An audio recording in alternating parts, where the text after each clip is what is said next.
মির্জা ফখরুল ইসলাম আলমগীর পেয়েছেন 255 ভোট, রাষ্ট্রপতি পদে যথাযথভাবে নির্বাচিত হয়েছেন।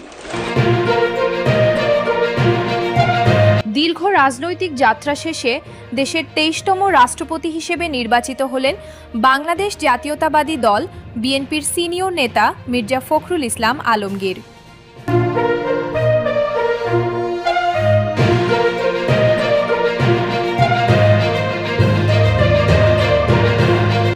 জাতীয় সংসদে অনুষ্ঠিত প্রতিদ্বন্দ্বিতাপূর্ণ ভোটে তিনি 255টি ভোট পেয়ে বিজয়ী হন। মির্জা ফখরুল ইসলাম আলমগীর রাষ্ট্রপতি পদে যথাযথভাবে নির্বাচিত হয়েছে।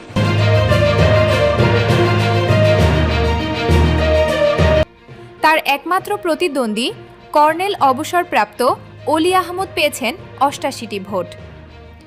দলীয় রাজনীতি থেকে বিদায় জানিয়ে এখন থেকে তিনি দেশের সর্বোচ্চ অভিভাবক হিসেবে দায়িত্ব পালন করবেন।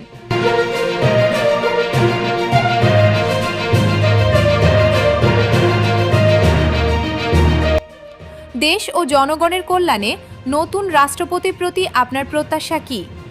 কমেন্ট করে জানান আপনার মতামত।